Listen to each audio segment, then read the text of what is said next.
Hello everyone and welcome to part 2 of real numbers, chapter 1 of 10th class NCERT.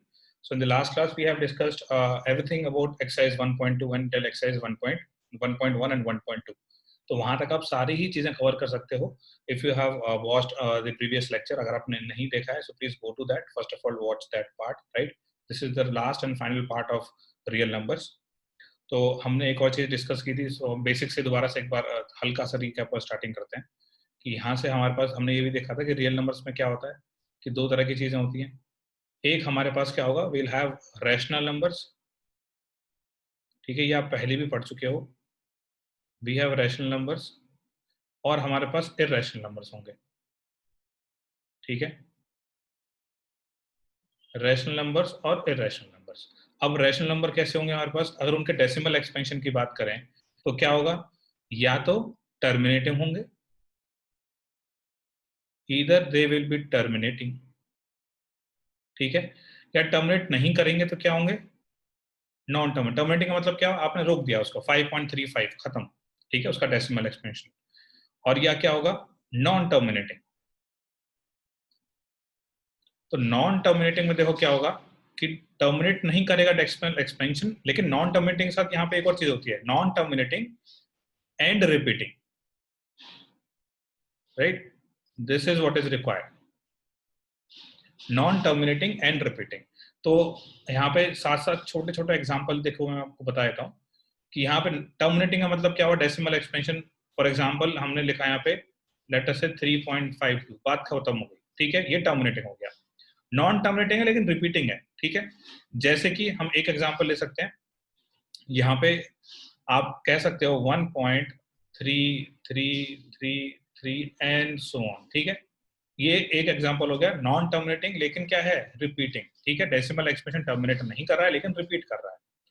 अब लेकिन हमारे पास irrational numbers में क्या होता है बताओ, इर्रेशनल नंबर में तो हमारे पास नॉन टर्मिनेटिंग ही रहता है, ठीक है, हमेशा क्या होगा, नॉन टर्मिनेटिंग रहेगा। अब देखो नॉन टर्मिनेटिंग रिपीटिंग हुआ तो ये हो जाएगा, लेकिन ये इर्रेशनल नंबर है तो ऐसा तो नहीं हो सकता है। तो this will be non terminating and non repeating, non terminating and non repeating, ठीक है। जैसे आपके पास कोई भी नंबर हो, आप कुछ भी ले सकते हो, ऐसा कर लो, जैसे 1.01 001 0001, right, so you can do that. तो यहाँ पे देखो हमने थोड़ा सा आइडिया लगा लिया कि बेसिकली टर्मिनेटिंग, नॉन टर्मिनेटिंग, ठीक है, तो उसमें कौन कौन से बनेंगे, रैशनल बनेगा या इरेशनल बनेगा। अभी थोड़े से क्विक रिवीजन के बाद रैशनल और इरेशनल नंबर के लिए, तो हम अब क्या करेंगे, will try to visit theorem 1.1। उसकी हेल्प से हम ये भी देखेंगे कौन सा हमको नंबर रैशनल है, कौन सा इरेशनल है, उसको कैसे प्रूव करना है। So will also look into that. तो अभी हम लिखते हैं थ्योरम 1.1। तो थ्योरम 1.3, तो थ्योरम 1.3 में देखो स्टेटमेंट है हमारे पास, let p be a prime number. So we have let p be a prime number, ठीक है, let p be a prime number if p divides a square, if p divides a square, ठीक है, then p divides a, then p divides a। ये theorem को आप याद भी रखोगे and we'll also try to prove this theorem। then p divides a where a is a positive integer। यहाँ पे आपको दे दिया है where a is, यहाँ पे a क्या है, कोई एक पॉजिटिव इंटीजर है, where a is a positive integer। तो अपने आप सोचो इसको हम कैसे प्रूव कर सकते हैं। हमारे पास सारी इंफॉर्मेशन है जो हमने लास्ट क्लास में देखी थी इसको प्रूव करने के लिए, ठीक है। अब देखो हमको ये पता है कि यहाँ पे पहले तो आप मान लोगे, क्योंकि a क्या है, कोई भी कंपोजिट नंबर हो सकता है, ठीक है, उसके प्राइम फैक्टराइजेशन के बारे में हमें पता है। तो हम लिख लेते हैं कि लेटर से a is nothing but p1 into p2 into p3 into p4 and कहाँ तक हो जाएगा, वो pn तक हो जाएगा, ये मान लेते हैं हम, ठीक है। इसके बाद देखते हैं अब हमें क्या करना चाहिए, लेकिन ये a स्क्वायर की बात कर रहा है, तो a स्क्वायर क्या हो जाएगा, a square will be equal to, अब इन सबका क्या हो जाएगा, होल स्क्वायर। तो हम इस पर क्या लिख सकते हैं, p1 square, p2 square, p3 square and so on till pn square. तो ये हमने लिख लिया है a स्क्वायर। अब देखो हमको क्या बोला हुआ है, हमको बोला हुआ है कि a, ये जो p है p डिवाइड्स a स्क्वायर, ठीक है। अगर p डिवाइड्स a स्क्वायर होगा, अगर इस लाइन को आप यहाँ लिखो कि p डिवाइड्स a स्क्वायर, तो आपको अपने आप कुछ चीज समझ में आएगी that if p divides a square, तो देखो क्या होने वाला है यहाँ पे।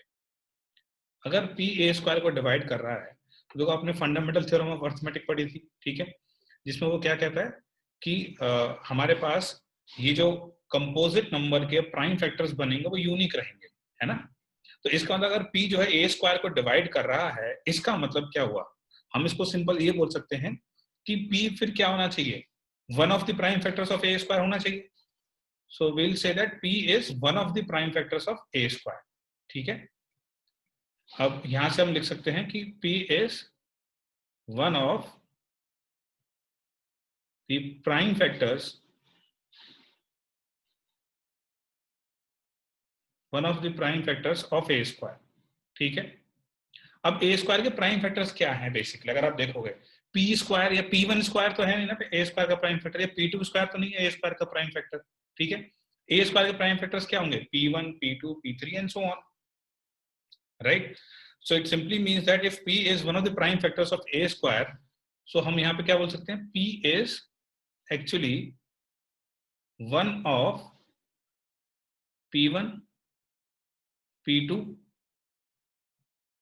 और pn, इन्हीं में से कोई होने वाला है, ठीक है। अगर वो इन्हीं में से कोई होने वाला है तो इसका मतलब क्या हो गया, अब अगर मान लो जो p है वो p1 हो गया, तो इसका मतलब क्या हो गया, इसको डिवाइड करेगा। अगर मान लो p जो है p2 हो गया, इसका मतलब इसको डिवाइड करेगा। तो सिंपली हम क्या कह सकते हैं इस वाली स्टेटमेंट के बाद, it simply implies that p divides a square. क्यों, क्योंकि p अगर p1 हो गया p2 हो गया तो it will divide a square, right. अब यहाँ पे आप इस चीज को याद रखोगे इस थ्योरम को, that if p be a prime factor then and if p divides a square then p divides a, ठीक है। तो p क्या करेगा, a को डिवाइड करेगा। वो सारी चीजें हमने देख भी लिया, लॉजिक सीक्वेंस किस तरह से होने वाला है। फटाफट से इसको एक बार दोबारा देख लेते हैं। एक ये हो जाएगा, a स्क्वायर ऐसा हो गया, ठीक है। तो p divides a square given है, इसका मतलब क्या हुआ, p को क्या होना पड़ेगा, इनमें से कोई एक प्राइम फैक्टर होना पड़ेगा, ठीक है। तो इनमें से जो प्राइम फैक्टर होना पड़ेगा, p1 स्क्वायर तो हो नहीं सकता, या इनमें से कोई एक फैक्टर होना पड़ेगा, आप ऐसा कह सकते हो। तो p1 स्क्वायर तो हो नहीं सकता क्योंकि p क्या है, प्राइम है। तो p अगर प्राइम है तो p1 होगा, p2 होगा, या p3 होगा, या pn तक कुछ भी हो सकता है, ठीक है। अगर ऐसा हुआ, इनमें से अगर एक भी नंबर हुआ, तो it simply means that p will divide a square, ठीक है। इतना समझने के बाद will try to utilise this to find out कि यार ये नंबर जो है, या प्रूव करने के लिए कि नंबर रैशनल है या नहीं है, इरेशनल है या नहीं, ठीक है। तो एक छोटा सा क्वेश्चन लिखते हैं हम यहाँ। तो question is basically that you have to prove that you have to prove that √2 is irrational। तो ये जो थ्योरम है इसी को यूज करके हम अभी ये प्रूव करने वाले हैं कि √2 क्या होने वाला है, इररेशनल, ठीक है।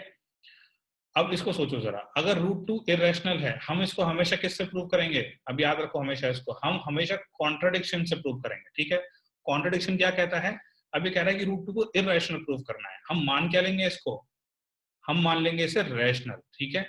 Let √2 is equal to p by q, ठीक है। Where p and q are integers, मतलब हम मानेंगे, ये भी कंडीशन लिख सकते हो, where p and q are integers, वो लिखनी जरूरी है। √2 equals p by q, where p by q is rational number की बात कर रहे हैं, तो p और q क्या हो जाएंगे, इंटीजर, ठीक है। अब देखो यहाँ पे हम आगे क्या करेंगे। अब सिंपल सी बात है, अगर हमने इसको p बाई क्यू मान लिया है, तो अब आगे कैसे प्रोसीड कर सकते हैं। आगे जब हम इसको प्रोसीड करेंगे तो देखो क्या हो जाएगा, इसको दोनों को हमने मल्टीप्लाई किया इधर उधर, तो हो जाएगा √2, ठीक है, into q equal to p, ठीक है, ऐसा हो गया। अब अगर हमने स्क्वायर कर दे दोनों साइड, तो क्या आ जाएगा, 2 into q square equals a square, simple सी बात, ठीक है। अब देखो, अब यहाँ पे आपको अगर पता चलेगा कि 2 into q square equal to a square हो गया है, तो सिंपली यहाँ से एक और चीज हम निकाल सकते हैं, that q square is equal to a square by 2, ठीक है। अब क्यू स्क्वायर क्या था, पी और क्यू क्या थे, पॉजिटिव, हम इंटीजर्स माने थे हमने, पॉजिटिव क्या हमने इंटीजर्स माने, ठीक है, जो रैशनल नंबर की definition, where p and q are integers. ठीक है, ये चीज लिख लेना जो हमने मानी है। फिर पी एन क्यू क्या होंगे, फिर p and q are integers. ठीक है, अब पी और क्यू इंटीजर होंगे तो क्यू स्क्वायर भी इंटीजर होगा, क्यू स्क्वायर इंटीजर होगा तो ए स्क्वायर इंटीजर होगा। ठीक है, ए स्क्वायर बाई 2 इंटीजर होगा। तो अगर ए स्क्वायर बाई 2 इंटीजर होगा, if A square by 2 is integer, क्यों होगा ए स्क्वायर बाई 2 इंटीजर, क्योंकि क्यू स्क्वायर इंटीजर है, Q square A square by 2 के इक्वल। तो यहां से क्या आ जाएगा, it simply means P square. ठीक है, पी स्क्वायर बाई 2। ठीक है, तो यहाँ पी स्क्वायर बाई 2 हो जाएगा। तो ये पी स्क्वायर बाई 2 वाला जो टर्म मिला है हमको, तो पी स्क्वायर बाई 2 को इंटीजर होने के लिए क्या होना पड़ेगा, 2 divides P square, simple 2 divides P square. तो 2 जो है पी स्क्वायर को डिवाइड करेगा। तो अगर 2 जो है पी स्क्वायर को डिवाइड करने लग गया तो आप क्या कर सकते हो इसमें, ये वाली थ्योरम अपनाओ। ठीक है, if p divides a square तो क्या होगा, p डिवाइड्स a। ठीक है, क्योंकि p प्राइम नंबर है, यहाँ पे 2 भी क्या है, प्राइम नंबर है। तो if 2 divides p square it simply implies that 2 divides p। 2 जो है p को डिवाइड करेगा, राइट। तो अगर 2 p को डिवाइड कर रहा है तो what we can make out of this, अगर 2 p को डिवाइड करेगा सिंपली, तो आप कह सकते हो, अब मान लो कुछ कि 2 क्या होना चाहिए, फिर p क्या होना चाहिए, 2 का मल्टीपल होना चाहिए। ठीक है, हमने मान लिया p is equal to some 2 into C. ठीक है, अब p क्या हो जाएगा, कुछ 2 इंटू सी के बराबर हो जाएगा, ऐसा मान लो इसको। अगर आप इसको ऐसा मान लेते हो तो अब देखो, अब यहाँ सब्स्टिट्यूट कर सकते हो आप इस चीज को। ठीक है, अगर आप सब्स्टिट्यूट कर दोगे तो आपके पास क्या आ जाएगा इस इक्वेशन में, दिस इज इक्वेशन 1। तो यहाँ से इक्वेशन 1 में सब्स्टिट्यूट करके देखो, तो ये सारे स्टेप अपने फॉलो करो आप। तो हमारे पास क्या आ जाएगा, √2 into q equal to 2 times c. Square करो दोनों साइड, स्क्वायर करो, स्क्वायर करके क्या आ जाएगा, 2q square equals 4c square, और we can say q square equals 2 times c square.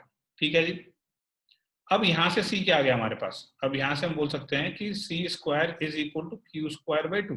अब ध्यान दो, ऐसे आपके पास यहाँ पे क्या आया था, p स्क्वायर बाई 2। ठीक है, ये क्या है p स्क्वायर, तो यहाँ पे हमारे पास क्या आया था, p स्क्वायर बाई 2 आया था। तो हमने क्या देखा, 2 डिवाइड्स p स्क्वायर, तो 2 डिवाइड्स p, तो सेम कंडीशन यहाँ पे c स्क्वायर भी क्या है, इंटीजर है, तो q स्क्वायर बाई 2 भी क्या होगा, इंटीजर होगा। तो यहाँ से सिंपल क्या आ गया हमारे पास, with similar logic will say 2 divides q। ठीक है, 2 डिवाइड्स q। अब यहाँ पे देखो एक छोटी सी चीज है, यहाँ पे हमारे पास 2 चीजें आ चुकी हैं। ठीक है, एक क्या कि 2 डिवाइड्स p। ठीक है, एक क्या 2 डिवाइड्स q। ठीक है, तो ये क्या है, दोनों को डिवाइड कर रहा है। ठीक है, अब यहाँ पे जो हमने स्टार्टिंग में बात कही थी, ठीक है, हम देखो p बाई क्यू को आप याद करो, p बाई क्यू को हम सिंपलेस्ट फॉर्म में लिख सकते हैं ना, √2 equal to p by q. या अगर मान लेते हैं हम ये रेशनल नंबर था, तो p बाई क्यू को हमने सिंपलेस्ट फॉर्म में लिखा, तो हम सिंपलेस्ट फॉर्म का मीनिंग क्या हुआ कि विल अज्यूम दैट p और q के पास कोई कॉमन चीज नहीं है। ठीक है, that p and q have no common factor, of course 1 तो होगा ही। ठीक है, इनका कोई कॉमन फैक्टर नहीं होगा, क्यों।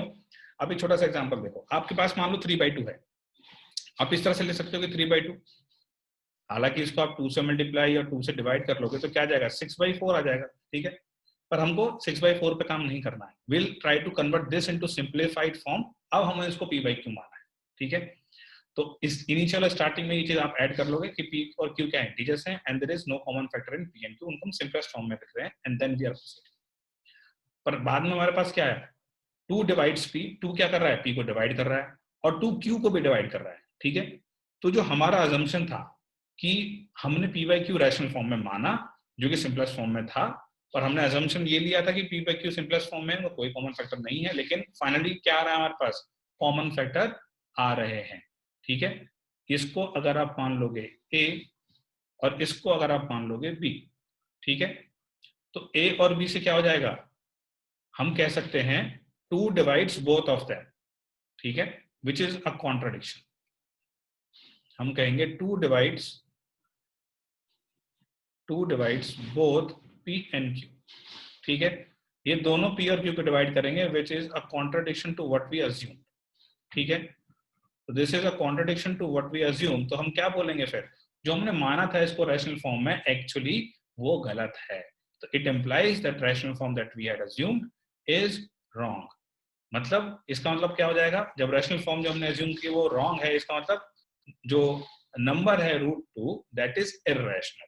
ठीक है, ये प्रोसीजर याद रखो आप। कोई भी आपको प्रूव करना है कि इर्रेशनल है, पहले आप उसको रैशनल मानोगे सिंपलेस्ट फॉर्म में, सिंपलेस्ट फॉर्म में मान के फिर आगे प्रोसीड करोगे। ठीक है, हर बार आपको ऐसा ही करना है। तो सेम काम आप किसके साथ कर सकते हो, you can try to solve yourself. आप क्या करो, कोशिश ये सब चीजें कर सकते हो कि √2 की जगह √3 लेके देखो। ठीक है, try to prove that √3 is rational irrational. तो आप इस तरह से काम करके देखो। चलो एक क्वेश्चन और करते हैं थोड़ा डिफरेंट टाइप का। तो अब √3 वाले में याद रखना यहाँ पे क्या होगा, √3 ही आएगा, बाकी सब सेम रहेगा हमेशा। P q integers with no common factor, ठीक है, उनको आप सिंपलेस्ट फॉर्म में मान लिया आपने। और यहाँ पे √2 की जगह √3 आता जाएगा, 2 की जगह 3 आता जाएगा, पूरा सॉल्यूशन सेम ही रहेगा। आप लोग करोगे इसको अपने आप। ठीक है, थोड़ा सा अलग क्वेश्चन करते हैं हम एक दूसरा। ठीक है, देखो √5 वाले में भी सेम रहेंगी कहानी, सब में सेम ही रहेंगी। अब आपके पास मान लो कुछ ऐसा आ जाए कि you have been given that show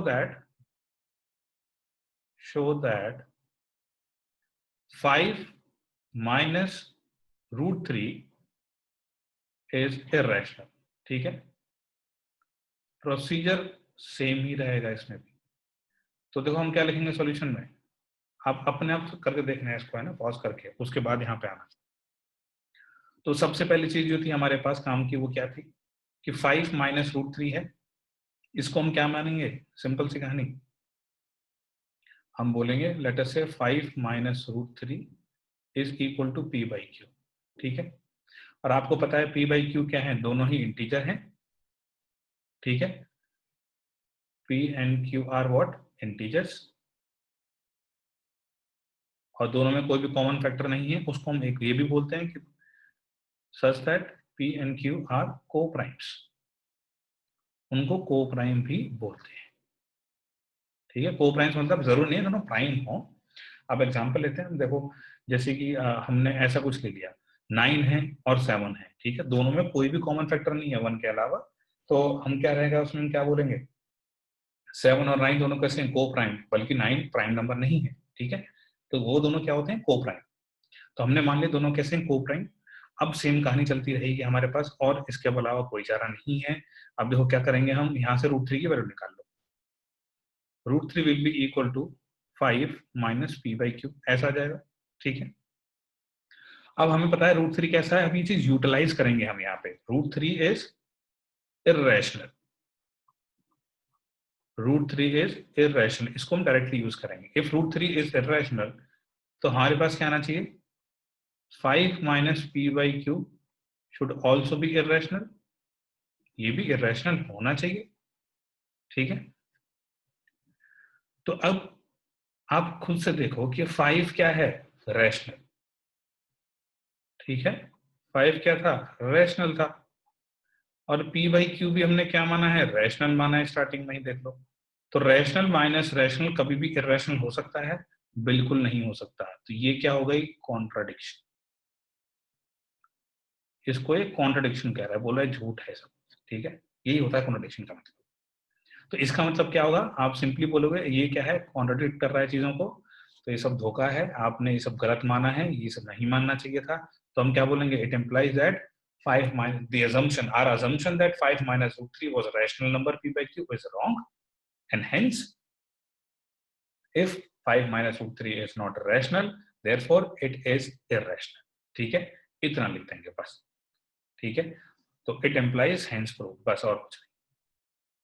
थोड़ी मेहनत आप भी करो, इट एम्प्लाइज, चलो लिख देता हूं, 5 minus √3 is irrational because our assumption that 5 minus √3 was rational is wrong, therefore it is irrational।